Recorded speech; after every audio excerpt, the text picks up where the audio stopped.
Good day, everyone. It is November the 9th, 2020, and I would like to just give my views, my thoughts, my opinions about this 2020 election between Donald Trump and Joe Biden. Please forgive me. I'm still sipping on some Paul Masson, smoking my little cheap cigar, eating on some corn chips, and just chilling. So, first things first. Um, this election is really jacked up. Um, it's obvious to say that the Democrats cheated. They cheated, no doubt. They could not get that black vote that they wanted. So they had to resort to cheating to get in office. For what? For God knows what, so bad. Because something is going to happen that's right around the corner that's going to affect the whole world. And as I've been saying personally myself, that whatever this thing is, this event is, it's going to have a lot to do with melanated people. And the Democrats felt strongly enough that they had to resort to cheating to get in there.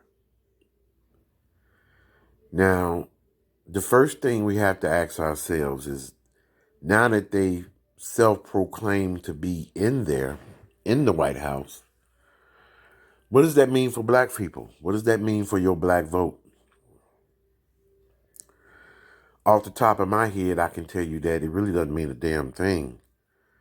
What it means to me is that we're going to go back to what we saw with 8 years of Obama, and that is black folks sitting on the sidelines, watching everybody else, every other colored hand, get a piece of this American pie, except for the black hand.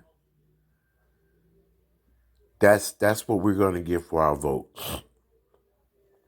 Joe Biden has no plan for your vote. Neither does Kamala Harris, who's not really black except for when she's standing in front of black people because she's from East Oakland. She's identifying with Indian, East Indian. That's her roots. That's the side she's claiming to the world. But when she stands in front of black folks, she's black only for that time being, until they're no longer in their face, in her face. So that's what it means to me as far as, Joe Biden. Hey, if it is a peaceful transition between the Trump administration and Joe Biden's administration, it's all good. It's going to be what it is. Black folks still going to get what black folks been getting. The short end of the motherfucking stick. Okay? We're going to watch everybody else get that piece of the pie except for the black hand. Excuse me. With all these people of color, these trickery terminology that they use. People of color and black and brown coalitions. And let me tell you something. We saw a taste of what the black and brown coalition looked like in Chicago. When they had the George Floyd riots and the looting, Chicago got an extra taste of a little bit more. And that was a brief 1-week period of a race war between blacks and the Latinos and Hispanics. There are tons of video, terrifying and horrifying video on YouTube. All you have to do is just type in black versus Mexicans or blacks versus Hispanics in Chicago. You're going to see a plethora of videos and testimony of what black folks went through being in a Mexican neighborhood. Now, basically, it's been squashed. It was really a gang thing, but it did affect innocent people who were not in gangs, that were black, who were brutalized, just treated real bad and shitty. It's been solved, and they came to a truce very, very quickly, because when you look at the geographical area of where the Hispanics are in Chicago, they surrounded by black folks. In order for them to come into the city, they got to come through black neighborhoods to go to work downtown, for the ice cream man pushing his cart, for the corn lady selling her little corn, you know. And Chicago got a taste of that. Nobody's looking at this yet. But now that the Democrats are supposedly back in office, hey, I feel like these individuals, their heads are going to swell. And the focus is no longer going to be on Black Lives Matter. But Joe Biden already told you in his first 100 days, he's looking out for LGBTQ, and he's looking out for the illegal immigrants and the Latino and Hispanic community. Nowhere in those 100 days is there anything in there about black folks. Nowhere. And Kamala Harris has a shady past out there in Oakland and San Francisco, where with her being the DA, the top person, she withheld evidence from a lot of criminal cases that involve African-American men that got them sent to prison on nonviolent cases. She has a history and a track record of this. Okay? Not only that, but there's also scandal. And if you got any family members or friends in Oakland, she was sleeping around with a lot of people in politics and local government out there in California. So she was a bed wench. It just is what it is. This woman is not black. She's really technically considered Aryan. She's Indian. You got to remember, that's where Adolf Hitler was doing a lot of his research on finding out who the descendants of the Germans were. It led him to the Indians in the mountains where the Aryans were. This is what Kamala Harris is a part of. And then her home country, they have a caste system where, of course, the darker your skin, the lower you are on the social ladder. Okay?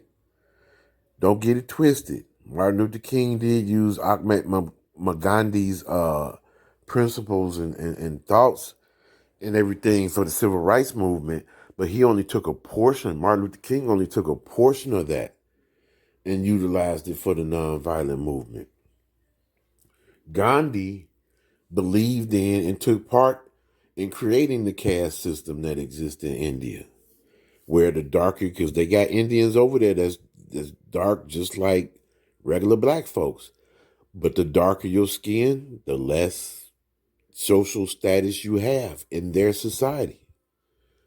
And I've seen East Indians right here in Chicago that look at you with disgust when you are in their presence. So let's not get it twisted at all. Now, one thing we need to remember with this election, as far as I see it, it's not over. It's not over yet. And if the courts are willing and they take this case and they start really counting the ballots and weeding out the ones that were fraudulent, as well as, taking into consideration the ballots that were found in alleys and dumpsters and burnt up, this thing could swing back around the other way. And it's not like I'm saying I'm a 100% Trump supporter. I didn't disagree with all the things that the man said, especially when it came to putting America first. And any president talking about bringing jobs back from overseas, back to American shores, making sure legal citizens get these jobs, I was for that 1,000%. I don't give a fuck. I was for that 1,000%. You know, you got these bouye ass niggas out here that sell out your own race, sit there and tell the whole world, our young folks don't want to do nothing. Our young folks don't want to do. Everybody I know from Chicago that left Chicago and went to places like Minnesota, Iowa, Indiana, they doing well. They working. They got jobs. So what is the hell is happening in Chicago where these young black youths can't get these opportunities to take care of themselves? And then you got these sellout ass niggas talking about our young folks don't want to do nothing. That's the biggest lie ever told. I know people that left Chicago that was crackheads and went up to Minnesota and they living like the Cosbys. It's an exaggeration, but shit, they living well. They're doing well and they're working. What's happening in Chicago where black people can't get this opportunity?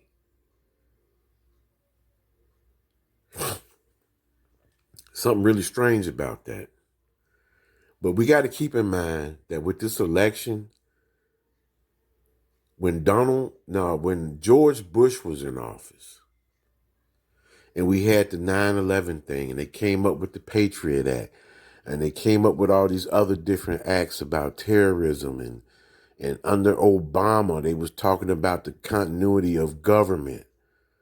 Okay, first of all, with George Bush, they came up with a presidential directive whereas a president could make themselves president indefinitely due to some type of declared emergency.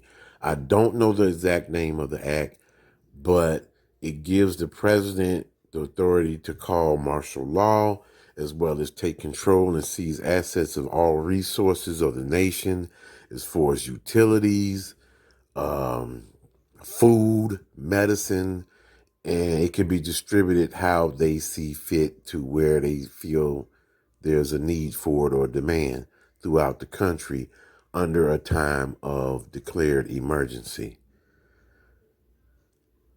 Under the Obama administration, continuity of government was talked about very much in his last term, and a lot of people didn't know exactly what that was.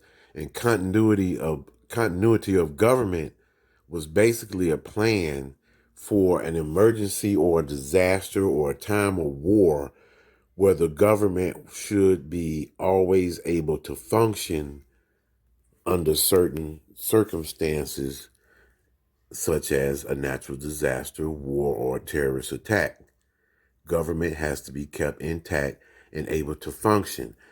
And a lot of people don't have a clue as to what they were hearing when they would constantly look at the news and see the president and Congress people talking about continuity of government.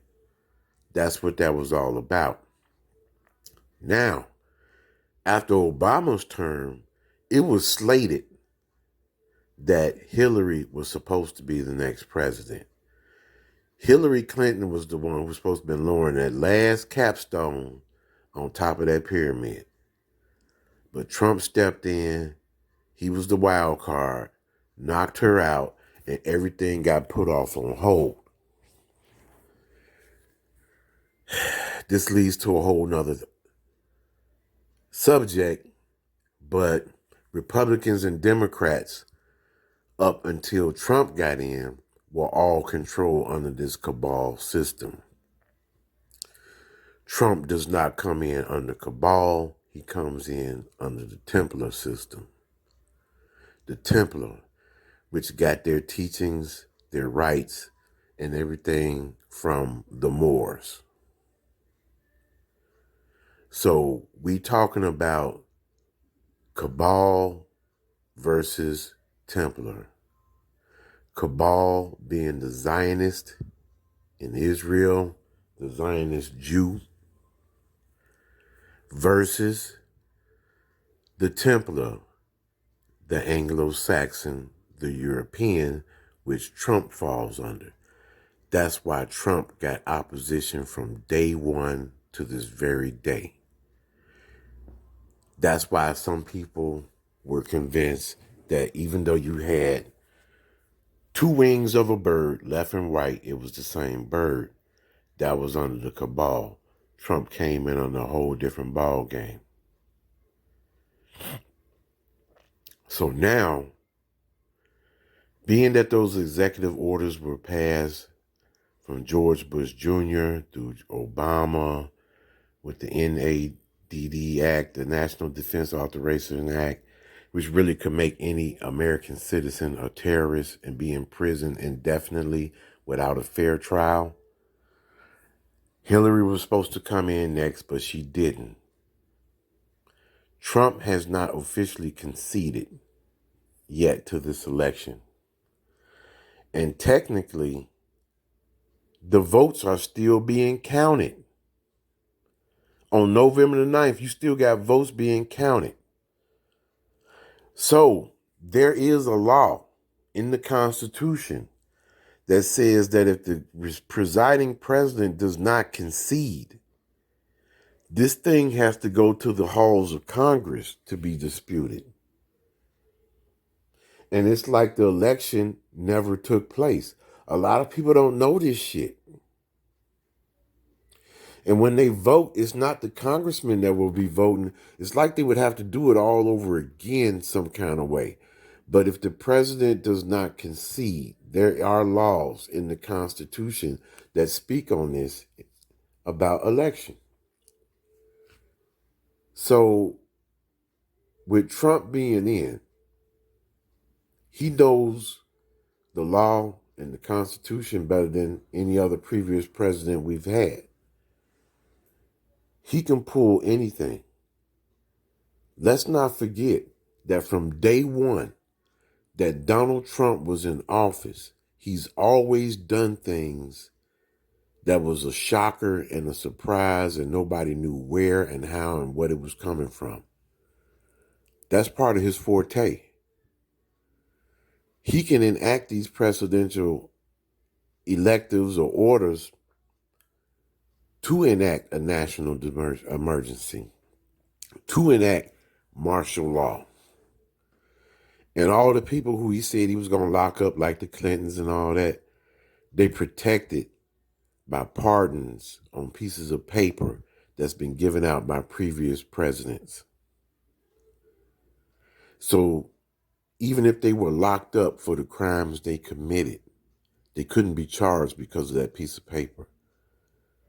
So in other words, the only way that Donald Trump could get them is to declare martial law and have them tried in military tribunals in which the Constitution does not count. Now, how do we know that with all this that's going on right now, that this is not part of the plan? How do we know? Looking at the election and the campaign trail, Joe Biden didn't hardly do any campaigning. Hardly none. Hardly no campaigning at all. There's 2 or 3 key states that were battleground states that got more votes than there were actual registered voters. So it's definitely some bullshit in the game. But the thing is, with Trump being in and him being the type of person that he is, he's always been somebody that can pull surprises out of his hat that nobody expected. He's proven that. But he could use these executive orders to keep himself in if this is not resolved, depending on how far he wants to take it. He could declare martial law, everything could be suspended, and while martial law is in effect, there are no constitutional rights, and half these people that's walking around with ankle bracelets on their leg, they will go to military tribunals and get locked up and sent to Guantanamo Bay. A lot of them are there already. And that's another reason why Trump was getting so much beef. A lot of people that was into a lot of dirty shit in that swamp is in Guantanamo Bay. And he was coming after the big ones, not just politicians, but a lot of these big people in Hollywood, fucking with these little kids and drinking adrenochrome and killing them and all that kind of sick, satanic ass shit. He was coming after them during the midst of this COVID. You know, it was a lot of babies being rescued, a lot of people caught up in the sex trafficking and all that. Kids, adults, teenagers.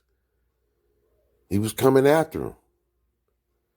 And we already see in California, they're trying to legalize pedophilia and lighten the sentences and all that so that, you know, people out there can get a pass that's into that. Sick. And then you got people out there really wondering why half the damn state is on fire and burning up. And they trying to pass some shit like that. I don't consider this thing to be over. I don't think the president does. And this is the perfect recipe for civil unrest because you got black folks dancing in the street, celebrating, toasting, drinking wine. It's all good. But what can piss somebody off more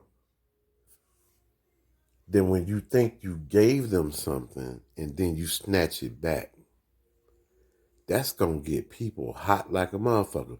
Now, I already said it's going to be some shit after November the 3rd.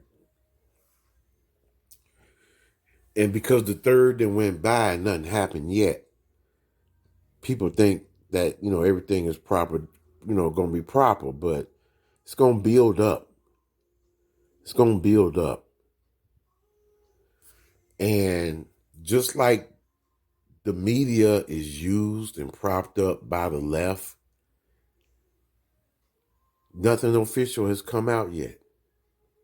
Everything is based on polls from private news media, private news entity, AP, Rutgers, Fox, ABC, NBC, MSNBC.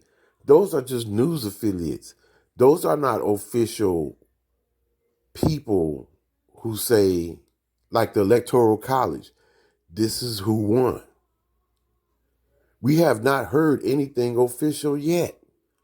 And I give credit because I was looking at somebody else's channel earlier today, a YouTuber by the name of Chickasaw Rising. I love her channel. I love it. I give her credit and praise. Nothing, as she said, nothing has been officially, legally said yet. But ignorance is bliss, and they count on people not knowing anything. And as long as the news said it and it came from a television tube, we believe it. The Electoral College has not come forward and said, hey, this is what it is. Everything we hearing are coming from independent news sources. And that reminds me, I remember when I was coming out of 8th grade, it was mandatory in Illinois.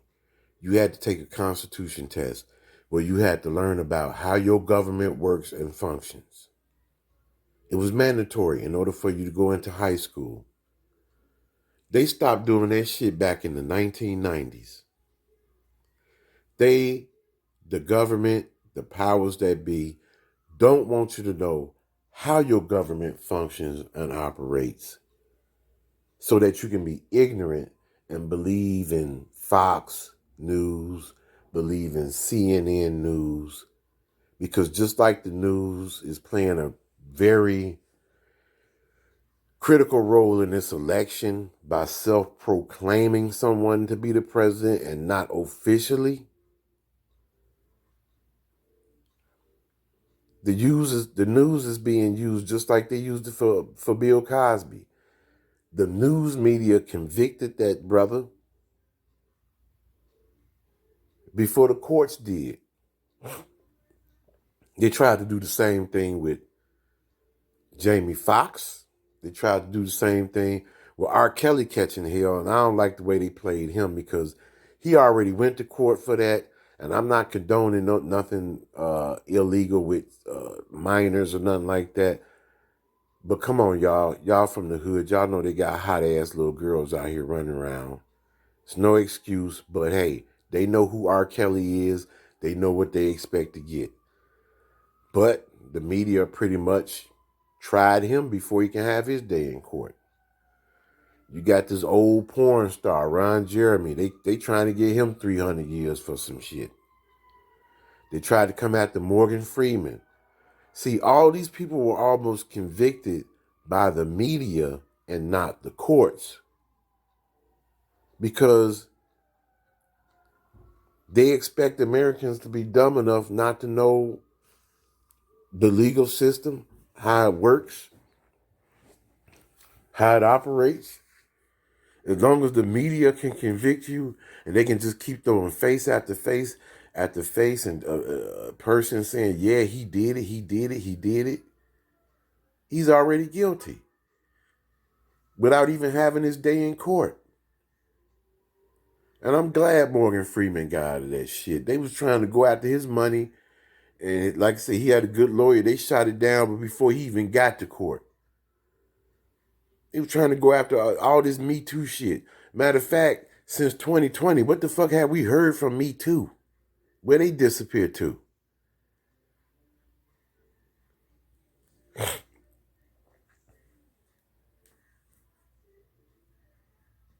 Like I said, this thing is not over. It could lead to anything. Um, it's sad. America has become the laughing stock of the world. We supposed to be the leaders of democracy in the free world. And we can't get shit right here in the birthplace, in the bastion, in the bread basket of democracy. It wasn't just not too long ago. We had American troops, our brothers, our sisters, our cousins, our uncles, our aunties, our mothers, our fathers, our nieces, our nephews, over there in Iraq, fighting for them to put a ballot in a box.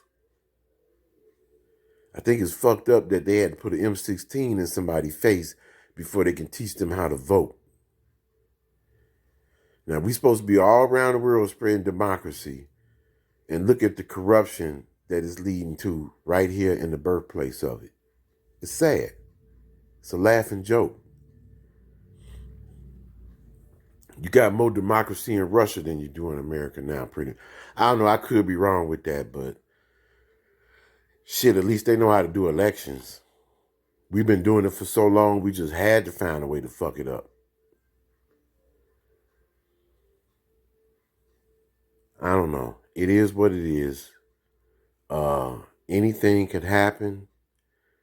It's November the 9th. They still counting votes. They still finding ballots. And the news that's being paid off by the cabal is just shutting everything down, going with, okay, Biden is the president now. The Electoral College has not officially came out and said any fucking thing yet. It is what it is. They don't teach the Constitution no more. They don't teach it in school. As a matter of fact, my parents, at my parents' house, they had an old set of World Book encyclopedias. And I know they don't exist in paper and leather no more. Everything is on a CD-ROM disc nowadays. But I remember back in the early 80s, we bought a set of encyclopedias and they explained how the Electoral College worked. One set was older and one set was newer. And I noticed in the old set, it explained how the Electoral College worked. But when I looked in the newer set, that was like from like the mid-90s that they bought, the Electoral College wasn't even nowhere in there. It just made a small mention of it. and it gave no in-depth detail of how it works, how it functions, or anything. So these people, you can almost say they plan and know that they wanted things to change years before it even happened. They took it out the encyclopedias for you to know how your own government works. It's bullshit. That's why old books are the best books. Even if you still want to look at that Bible, find your old Bible. Leave this new shit along with all these different translations, and get you an old Bible that your grandmama had, and look at it, and then compare the words that you don't know, and type it into Google and see what it means. All this new translation shit, everything is just a lie. But I say that to say this, like I said, we had a encyclopedia set. One set had how the electoral college works, and the new set didn't have it in there at all. And it's funny how they took, like I said, when I was in school coming out of 8th grade, we had to pass the Constitution test. They don't even teach that anymore. Much less, I heard they took the curriculum or even learn how to speak phonics, how to use phonics, how to learn phonics, to teach you how to read. They don't even teach that no more. They don't want you to know how to read shit. Seems like it. This supposed to be the greatest nation on earth, supposed to be, and they doing shit like this. I don't know what's going to be the outcome of this whole election thing, 2020. It could be very bad. It's been predicted. It's been prophesized. Whatever, however you want to look at it. I don't know, and I can't be assured that even to the people, that there may be a peaceful transition. If it is, good. If it is a peaceful transition, good. Because one thing about being so-called black, we going through the same shit no matter who's in there. And now that the Democrats are back in, if you want to say it that way,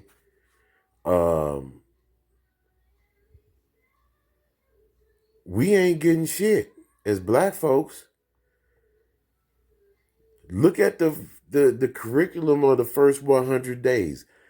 It's something in there for everybody except for niggas. Pay attention to that shit. We spent 8 years under Obama watching motherfuckers get killed left and right with no justice served. Every other person of color was rising up to the top except for black folks. And we getting ready to go through 4 years of that shit. We getting ready to go through 4 years. Motherfucker out there dancing, doing all kind of shit in the middle of the street. We getting ready to go through 4 years, possibly 8, as black people watching everybody rise the fuck up except for us, like we did when Obama was in office. And I'm not giving praise to Trump. He showed some of his racist side, but I don't disagree with all the things he said. Now, one thing that tripped me out is this man done let niggas up out of prison. Last summer, I was walking up down the street, just ran into 2 random guys on 79th Street talking about their cousins and brothers coming home from prison. And neither one of these 2 dudes knew each other. Ain't no damn liberal letting no niggas out of jail. Period. Here's racist Donald J. Trump. Racist Donald J. Trump. Thousands of niggas got out of prison. Not just a few hundred, not just a handful. Thousands of niggas got released. And a lot of people that had felony background was able to apply for low-income housing. He did that. I thought the liberals were supposed to be our friends. I thought the Democrats were supposed to be our friends. I thought that because a lot of the black politicians that are in office are Democrats, how come they couldn't let our own people up out of prison on nonviolent offenses? Some of them who was looking at life. It took a racist white man like Donald Trump to let niggas go home to their families? And you ain't got a liberal nowhere in this country that would do that? Okay, we got what we asked for. We got what we wanted. We got the Democrats back in office, black folks. Let's see what we get for our vote. I'm out of here.